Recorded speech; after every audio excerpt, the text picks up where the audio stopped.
Callum Reed saw the girl refuse her own supper before he saw her face.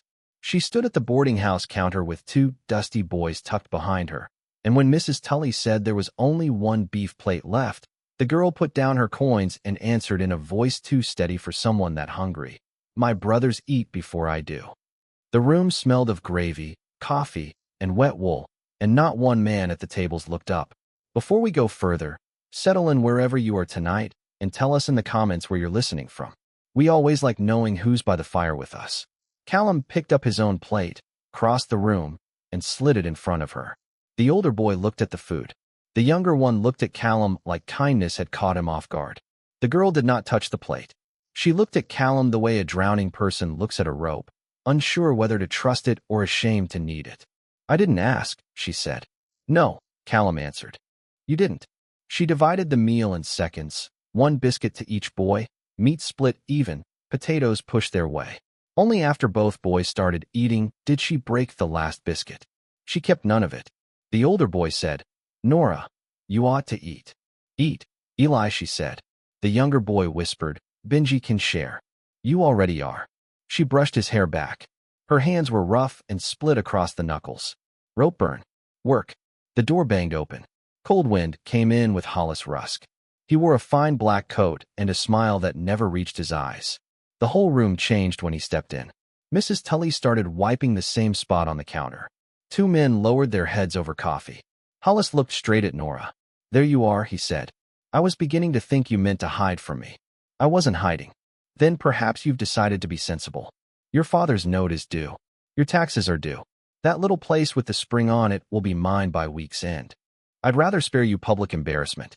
The boys stopped chewing. Nora did not turn fully toward him. She only went very still. "My answer hasn't changed," she said. Hollis glanced at the plate. "Pride's a poor stew pot." Only then did Nora look up. Her eyes were gray and tired. "So is greed." Nobody laughed. Hollis noticed Callum, weighed the stranger's trail coat, gun belt, and silence, then asked, "And who might you be?" "Passing through." "Then pass." Callum said nothing. Hollis let the moment hang, then left with the same easy stride he had entered with. Mrs. Tully set a bowl of stew in front of Nora. "On the house," she muttered. "Don't argue." Nora ate only after the boys had finished. Outside, Callum found her calming a skittish mule hitched to a wagon with one cracked wheel. The animal rolled its eyes and danced in the traces until Nora laid a hand near its shoulder and said, low and plain, "Easy. You've got a foolish mind tonight, that's all." The mule settled. "You're good with stock," Callum said. "Stock's easier than people. Most days." Eli climbed to the wagon seat. Benji curled around a wooden crate that held one indignant hen. Nora gathered the reins. "Thank you for the supper," she said. "You're welcome." She hesitated. "If you stay in town, don't take work from Hollis Rusk. He pays late and lies early." Then she drove off into the dark north road with the boys and the rattling wagon. Callum told himself that was the end of it. It wasn't. Mrs. Tully, carrying sheets upstairs later, told him the rest without being asked. Nora Quinn. Mother dead, 3 years. Father buried in August. 2 younger brothers. A poor ranch north of the Spring Bend. Hollis circling ever since. "What does he want with a place that small?" Callum asked. "Water," Mrs. Tully said. "Men have killed for less and called it business." Near midnight, Callum saw the glow from his room window. A pulse against the north dark. Then the wind shifted and brought the bitter smell of fresh fire. He was moving before thought had finished forming.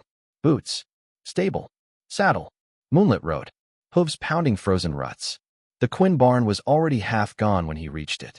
Nora stood in the yard throwing water at flames too large for buckets to matter. Eli beat sparks from the chicken coop with a saddle blanket. Benji cried with both fists pressed to his mouth. "Where are the horses?" Callum shouted. "In the south pen. One's still inside." He ran for the barn.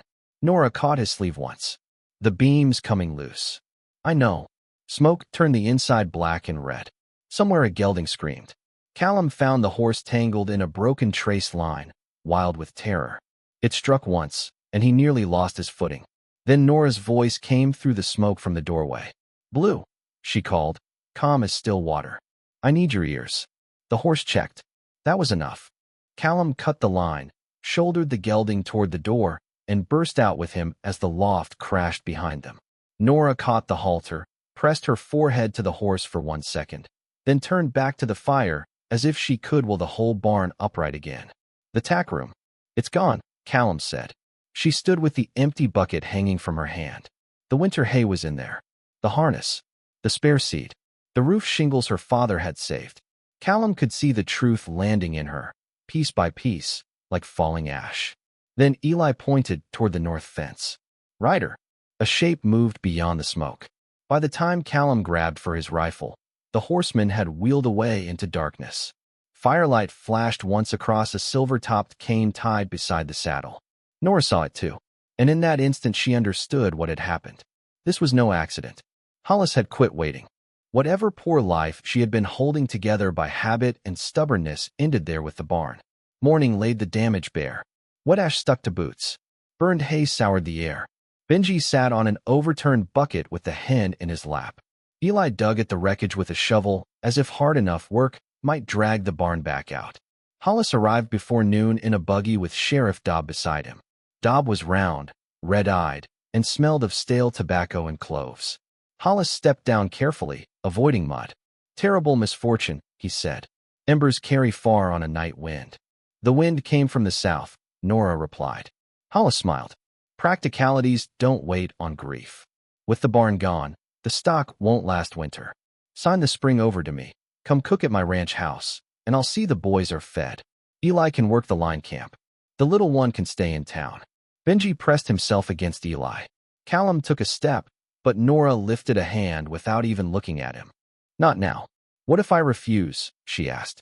Hollis's voice stayed soft. That made it uglier. Then on Friday, before witnesses, I take the land, the stock, and what property remains. And the county may decide minor boys don't belong on open ground with no proper shelter. My brothers are not for sale, Nora said. Everything is, Hollis answered. We only haggle over price. When he drove away, the yard felt wrongfully quiet. Eli kicked the shovel into the dirt. I can work. You're 13. I'm near 14. You're 13. Benji broke then, crying with the shame children feel when trouble gets bigger than they are. Nora knelt and held him. Callum turned his head, giving them the little privacy a bare yard could offer. You should have left by noon. A man with sense would have. Hollis Rusk was exactly the kind of trouble Callum had spent 6 years avoiding. Yet when he saddled his horse, he was still standing there. Nora came up behind him with a singed harness strap in one hand. If you're going, go before the boys see. They've decided you can do impossible things. Callum rested both hands on the saddle horn. Could your father read and write? She blinked. Better than most. What? Men like Hollis steal in 2 ways. With fire, when they're rushed. With ink, when they've time. You think the note's false. I think a man that bold usually starts crooked before he turns cruel. She looked back at the ashes. Father once said he had receipts Hollis never counted on. Cash payments after drives. He wrote everything down because he didn't trust smiling men. Where would he keep them? He changed hiding places every season. Then we look. They searched the house first. Bed slats. Flour barrel. Bible box. Grain bin. Eli took every shelf apart. Benji checked drawers, too small to matter. They found old buttons, 2 cartridges, Nora's mother's ribbon, and no receipts. By afternoon, the house smelled of dust and frustration. Mrs. Tully arrived with bread and beans, pretending she had cooked too much. Asa Crowley from the smithy sent nails and a repaired hinge through Eli and left before he could be thanked. In frightened towns, kindness often moved sideways. Callum found Nora splitting kindling behind the house. There another place? He asked. She stopped with the axe buried in the stump. A lined shack on the north pasture. Why haven't you gone? Because he died there. The answer came flat, not cold. Flat like something handled too long. I can go alone, Callum said. No. If there's anything left to find, I'll find it. They left Eli with the shotgun and Benji with strict instructions not to wander. The north pasture rose rough beyond the spring. Sage brushed their boots. The air carried that sharp edge promising early snow. Halfway up the ridge, they found a bay stallion caught in old wire, bleeding at one foreleg and fighting hard enough to break himself. Callum reached for his knife. Hold, Nora said. She did not go at the horse head-on. She circled slow, talking the whole time in that low current of a voice she used on frightened animals. She cut one strand, then another. Easy now, she murmured. No one's winning by breaking more of you. The stallion trembled, then stilled. Not from surrender, from trust. Callum watched her free him and lay a hand against his neck. In that moment, he understood her gift. She met fear without adding to it. Inside the line shack they found dust, an iron stove, a cot, and the smell of old sickness. Nora stood in the doorway for a long moment. Tell me, Callum said quietly. She swallowed once. Mother died, giving Benji breath. Father took more work with Hollis after that. Came home weaker each trip. Kept saying once the note was paid we'd be left in peace. The last week he could stand, he told me, if I die before it's settled, remember smiling men bury knives deeper. Then he coughed blood into a rag and left me 2 boys and a warning. Callum crouched at the stove. Something was jammed inside the pipe elbow. He pulled free an oilcloth packet wired tight. Receipts. 3 of them. 2 signed by Hollis Rusk. 1 a tally sheet from a cattle sale in Cheyenne with half the proceeds marked against James Quinn's debt. At the bottom sat another signature. Callum's. Nora looked from the page to his face. You knew him before. He might have lied. Instead, he sat back on his heels and told the truth the ugly way. I rode for the bar 6 years ago. Hollis had a share in it then. He shoved papers at us, and we signed because we wanted our wages and the trail was long. A month later, a widow lost her place on an altered note I had witnessed. Her boy froze that winter. He looked at the receipt in her hand. I went hunting Hollis after I heard. Never caught him in time for that family. Then a grass fire took my wife and little girl while I was off earning money I told myself they needed. Nora said nothing. I've been moving ever since, he finished. She folded the papers carefully. So you've hated him longer than I have. That's one way to say it. She tucked the receipts inside her coat. And still you stayed. Didn't know I was tired of running until your brothers ate my supper. That almost gave her a smile. They stepped back outside. The stallion still waited in the grass below the shack, as if he had decided Nora belonged to him now. The one who eats last, Callum said, looking at her, is usually the one holding the roof up. Nora followed his gaze toward the horse. Trouble is, nobody notices until the roof starts to fall. Then they heard hooves coming fast from the south road. For riders. Callum took Nora's reins and pushed her toward the shack. Inside. Bar the window. And leave you. If they get those papers, Friday comes early. Her hand pressed once over the hidden receipts. For one bare second, he saw the whole choice in her face. Safety bought with surrender. Or danger, placed in the hands of a drifter with old sins on him. Then she nodded. Don't die stupid. What other kind is there? That's where we have to ask you something. If you had been standing where Nora stood, with 2 brothers depending on you and danger riding straight up the hill, would you have hidden and prayed, or trusted the one man in town who had every reason to keep riding? Tell us what you would have done. The riders came hard. One shot blew splinters from the door frame. Another horse screamed. Callum dropped behind the water barrel and fired once. A hat spun into the sage. Men shouted, Rusk wants the papers. Another rider rushed the side window with a fence post. Glass burst. Nora shoved the table against it from inside. The whole ridge turned to smoke, noise, and loose dirt. Callum shot again. A horse tore free and bolted downhill. A man came at him with a shotgun. Callum dropped flat as the blast went over, rolled, and fired from the ground. Then a 5th rider rose out of the wash below them where neither of them had seen him. Eli sat trapped in front of the saddle, a gloved arm across his chest, a pistol at his ribs. Callum lowered his gun at once. Hollis sends regards, the rider called. Papers too. Nora came out of the shack with the bay stallion on a rope. Callum had not heard her circle behind the ridge to fetch him. The horse was wild-eyed, half-lame, and ready to break anything near him. She slapped his flank and sent him straight through the knot of men at the front of the shack. The stallion hit them like weather. One horse reared. Another tore free. A rider went down under hooves. In that burst of confusion, Nora ran for Eli. Move, she shouted. The man holding Eli swung the pistol toward her. Nora reached into her coat. Callum thought she meant to hand over the papers. Instead, she threw the stove's oil flask into the rider's face. He swore and jerked back. Eli drove his head hard into the man's mouth. Callum fired. The rider fell. Eli rolled free. Then everything broke at once. A shot from the shack roofline. Fire starting where an overturned lamp caught the wall. A hot punch tearing through Callum's shoulder. Nora dragging Eli down the slope. One of Hollis's men grabbing her coat as she ran. The seam ripped. The receipts spilled into the dirt. "Leave them," Callum shouted. But Nora dropped to her knees under gunfire and snatched at the pages. She got two. The third slid beneath a falling ember as flame licked across the dry boards. Callum lunged for her. The roof edge cracked. He hit her hard enough to throw her clear. They tumbled down the wash together. At the bottom, Callum tried to stand and couldn't. Blood soaked his coat. Up on the ridge, through smoke and confusion, Hollis's last rider had Benji now. Little Benji thrown across a saddle and kicking as the horse tore away toward town. Nora saw him. The sound that left her then was not loud. It was worse than loud.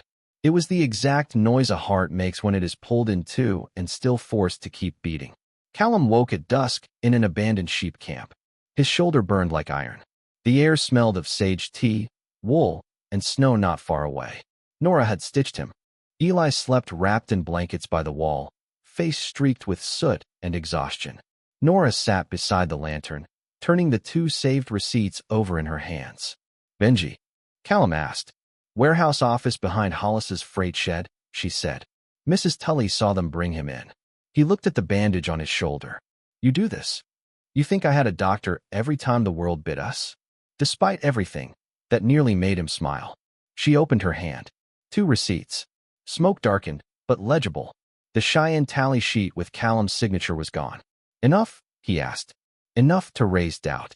Not enough to beat him outright. Her fingers closed again. "He took Benji because he knows I would cut off my own hand for those boys." For a while the camp sat quiet around them. Wind found the cracks in the wall. Somewhere outside, a horse stamped. "You should have left town," Nora said. "I know. Why didn't you?" Callum looked at the floorboards for a long moment. "Because the night my wife died, I was 100 miles away earning money I told myself mattered. My little girl used to wait on the porch rail when I rode in. Hair always came loose by sundown. The one time it counted, I wasn't there." He took a breath that hurt. "Since then I've mistaken motion for penance." Nora stared at the lantern flame. "I was 14 when Mother died. Father was grieving. Benji was a baby. Eli was all elbows and fear. I started cooking, counting flour, mending socks, lying about how full my own belly was. Then Father died, and I just kept going because if I stopped, everything stopped." She looked at him then. "When you slid that plate to me, I near hated you for seeing it. I know. I haven't eaten first in 12 years. The words sat between them. Small, plain, and heavier than grief had any right to be. Callum said, very quietly, "You don't owe the dead your whole life, Nora. They asked for your love, not your hunger." She shut her eyes. Not because it hurt, because it found the exact place that did. After a moment, she reached into her pocket and drew out a tarnished silver spoon. "Mother crossed west with this in her carpet bag. We sold the others when fever took the herd." She laid it in his palm and closed his fingers over it. "Hold on to that for me till morning. Means I plan to come back and ask for it." He turned his hand and caught her fingers before she could pull away. "Then come back." She nodded. They sat like that a little while, joined by one hand, and all the things neither of them knew how to say louder. If this story is finding a tender place in you, you are exactly who we wrote it for. A like and a subscribe tells us to keep bringing you stories that remember people like these. A lantern flashed outside the sheep camp. 3 quick sweeps. Nora opened the door with the shotgun ready. Mrs. Tully stood there in a shawl, breath white in the cold. "They mean to do it public," she whispered. "Auction papers at sunup. Hollis wants folks watching when you sign." The boys locked in the warehouse office. She pressed a key into Nora's hand. "Took it off Sheriff Dobb while he was praising my peach pie." Nora stared. Mrs. Tully went on before gratitude could get in the way. "Asa Crowley's got 2 wagons chained across the south alley, so no rider gets out easy. Pastor Wren's wife is keeping coffee hot for whoever comes back alive. Don't stand there blinking. Go get your boy." They rode before dawn. The town lay under hard gray light and the smell of coming snow. Ace's wagons blocked the alley just as promised. The bay stallion waited under Nora like a held storm, lame but willing.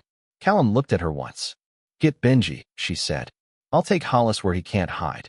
"You sure?" "No, but I'm done being afraid in ways that feed him." That was the difference now. She was not the woman at the counter any longer, apologizing with an empty stomach. Hollis had burned the wrong life down. What remained would not bend the same way. They split at the feed yard. Callum and Eli slipped behind the warehouse. Nora rode straight into the gathering Hollis had arranged for her humiliation. Half the town stood there. Men in coats, women in shawls. Sheriff Dobb by the auction table, hollow-eyed and mean with drink. Hollis in the center with a leather folder fat with deeds. He smiled when he saw her. "Miss Quinn, I was beginning to think grief had made you foolish." Nora reined the stallion to a stop 10 feet from him. The horse danced once, then stilled under her hand. "Grief did," she said. "Hunger did. Fear did. Not anymore." A murmur ran through the crowd. Hollis lifted a paper. "You stand in default under lawful lien. Sign now, and your little brother comes out warm. Refuse, and the county takes what remains." Nora got down from the saddle. "Read the receipts first." She set the 2 smoke-darkened papers on the table. Sheriff Dobb reached for them, but Pastor Wren stepped in and laid one hand over the pages. "Let the town see," he said.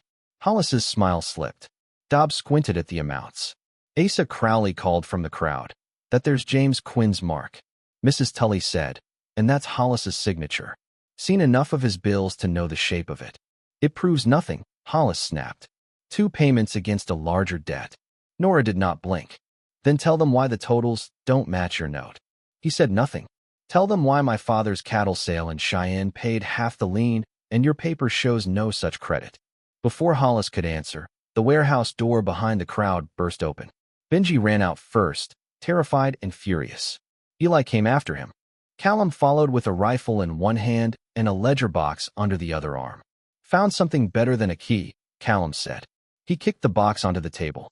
Inside were copied notes, altered account pages, names from 3 counties, and enough false entries to ruin Hollis clean through.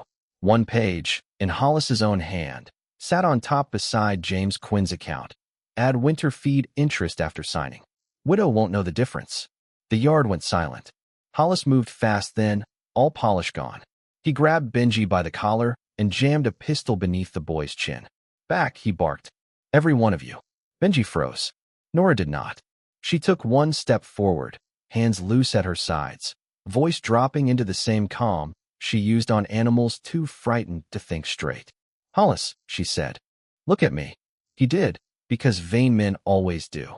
"You've been feeding on frightened people so long," she said. "You've forgotten what happens when they quit trembling."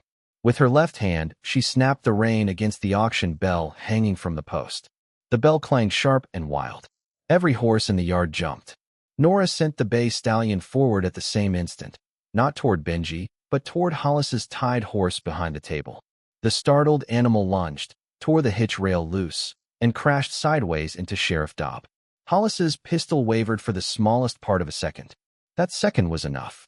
Benji dropped flat, just the way Nora had taught him to drop in lightning storms and under bad-tempered steers.